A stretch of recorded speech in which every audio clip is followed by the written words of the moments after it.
Jane Eyre by Charlotte Brontë. Chapter 22.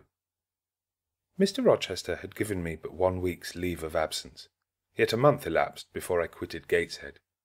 I wished to leave immediately after the funeral, but Georgiana entreated me to stay till she could get off to London, whither she was now at last invited by her uncle, Mr. Gibson, who had come down to direct his sister's interment and settle the family affairs.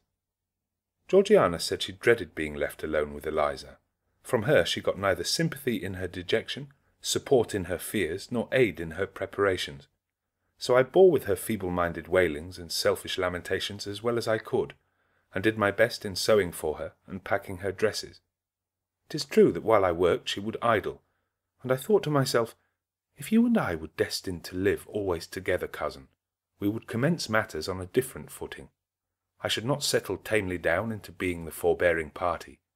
I should assign you your share of labour and compel you to accomplish it, or else it should be left undone. I should insist also on your keeping some of those drawling, half-insincere complaints hushed in your own breast.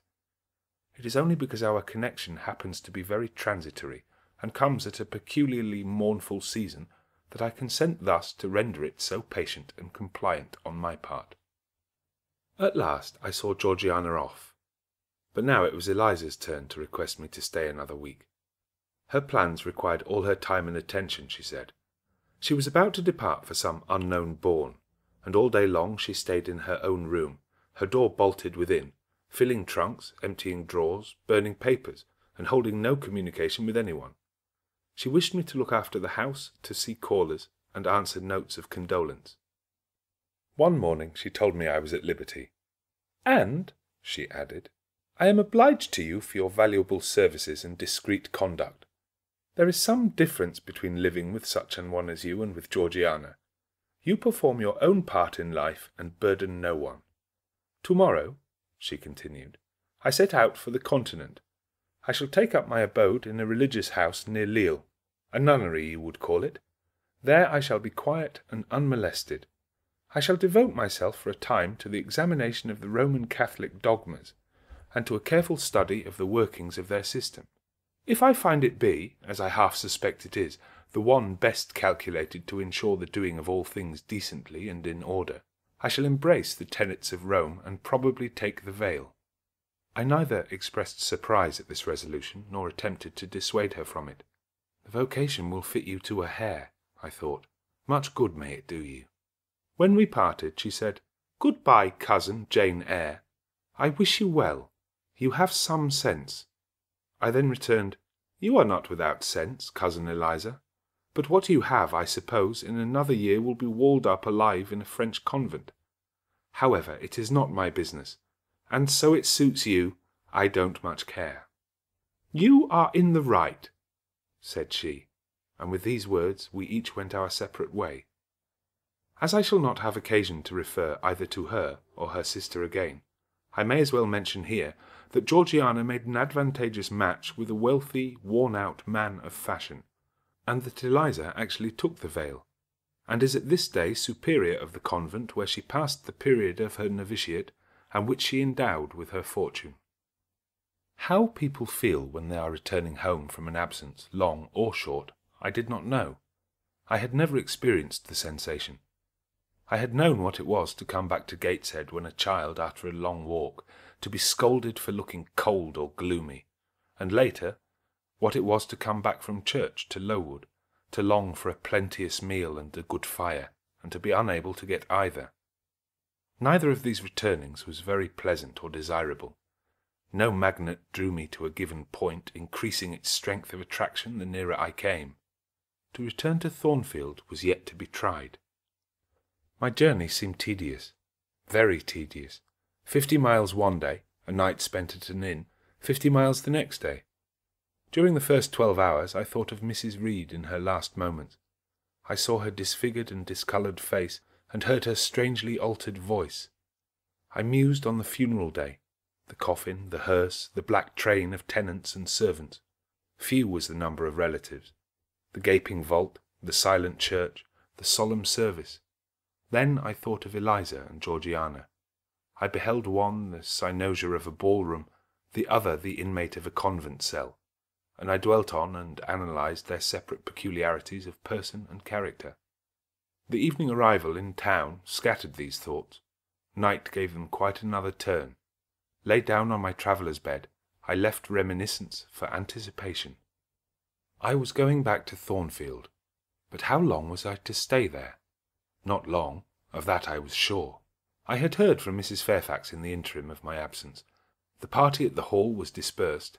Mr. Rochester had left for London 3 weeks ago, but he was then expected to return in a fortnight. Mrs. Fairfax surmised that he was gone to make arrangements for his wedding, as he had talked of purchasing a new carriage. She said the idea of his marrying Miss Ingram still seemed strange to her, but from what everybody said, and from what she had herself seen, she could no longer doubt that the event would shortly take place. "You would be strangely incredulous if you did doubt it," was my mental comment. "I don't doubt it."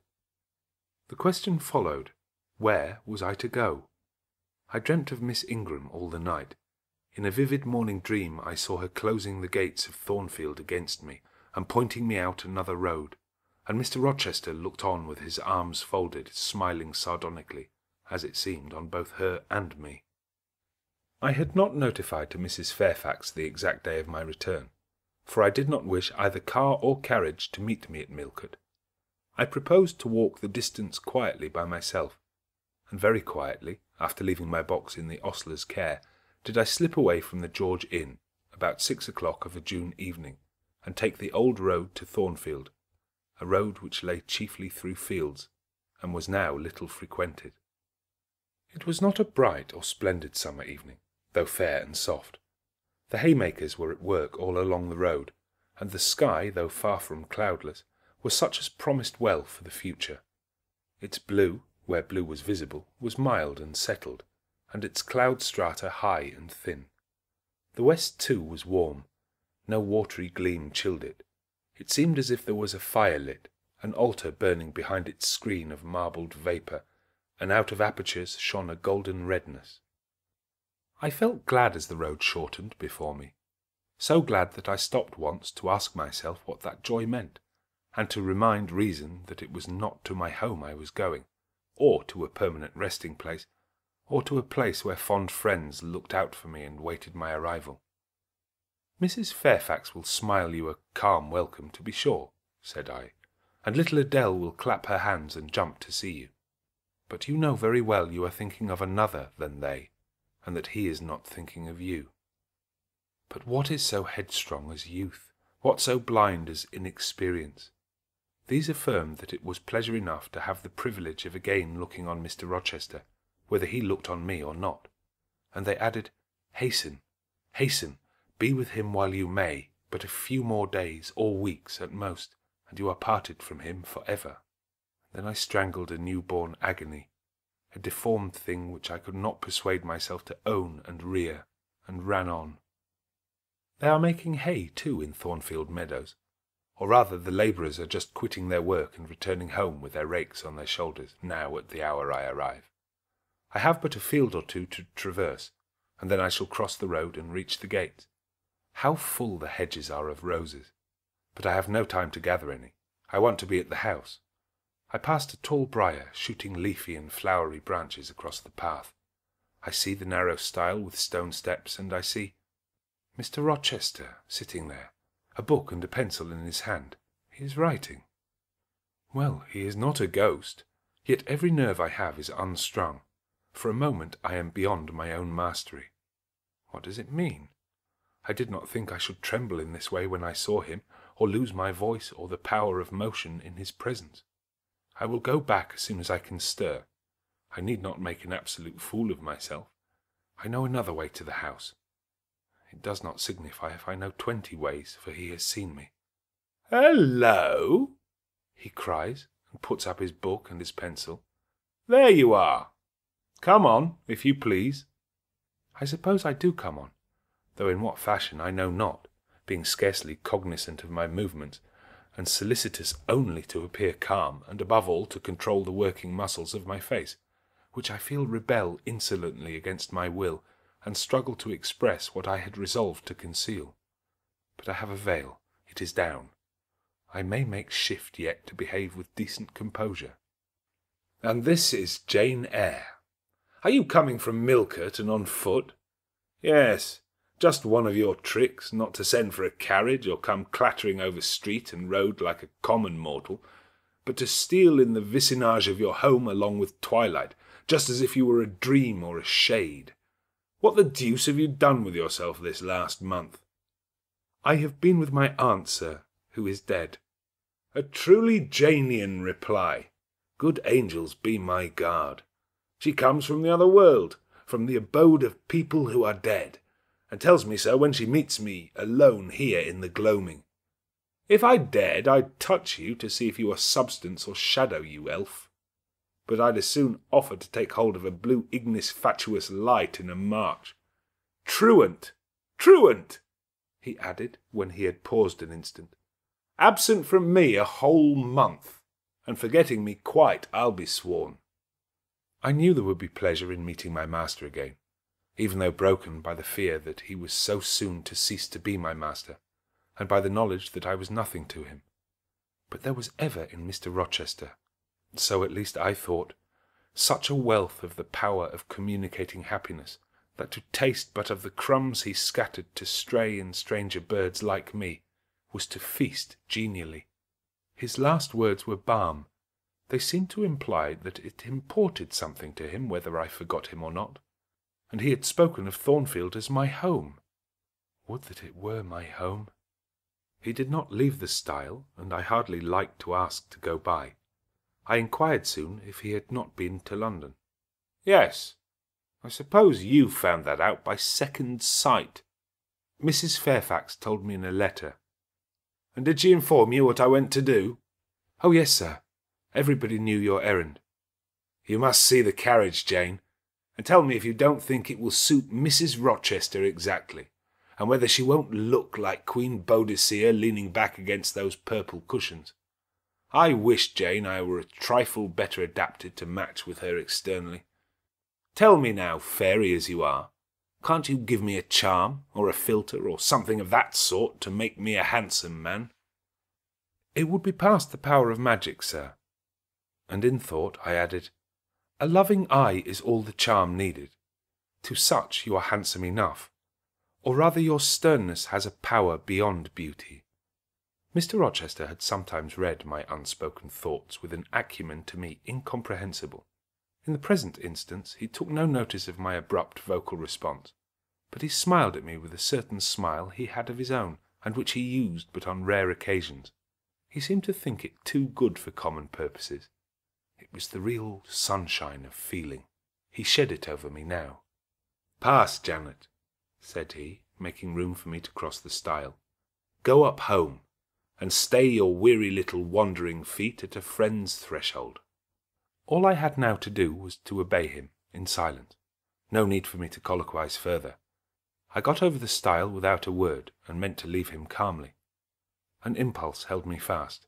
A force turned me round. I said, or something in me said for me, and in spite of me, "Thank you, Mr. Rochester, for your great kindness. I am strangely glad to get back again to you, and wherever you are is my home, my only home." I walked so fast that even he could hardly have overtaken me had he tried.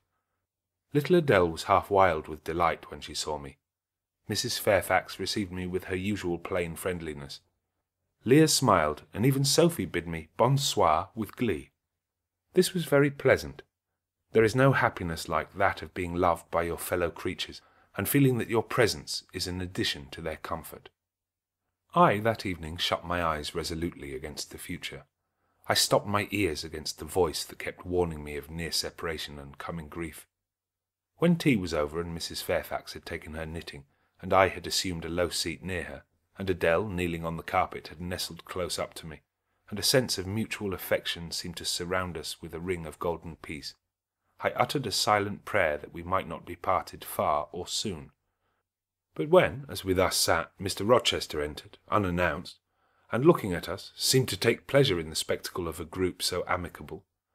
When he said he supposed the old lady was all right now that she had got her adopted daughter back again, and added that he saw Adele was prête à croquer sa petite maman anglaise, I half ventured to hope that he would, even after his marriage, keep us together somewhere under the shelter of his protection, and not quite exiled from the sunshine of his presence. A fortnight of dubious calm succeeded my return to Thornfield Hall. Nothing was said of the master's marriage, and I saw no preparation going on for such an event. Almost every day I asked Mrs. Fairfax if she had yet heard anything decided. Her answer was always in the negative. Once she said she had actually put the question to Mr. Rochester as to when he was going to bring his bride home, but he had answered her only by a joke and one of his queer looks, and she could not tell what to make of him.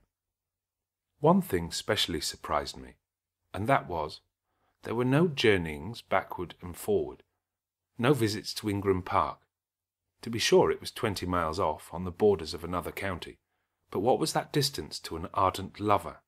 To so practised and indefatigable a horseman as Mr. Rochester, it would be but a morning's ride. I began to cherish hopes I had no right to conceive, that the match was broken off, that rumour had been mistaken, that one or both parties had changed their minds. I used to look at my master's face to see if it was sad or fierce, but I could not remember the time when it had been so uniformly clear of clouds or evil feelings.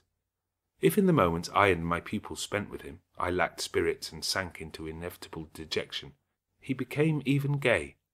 Never had he called me more frequently to his presence, never been kinder to me when there, and alas, never had I loved him so well.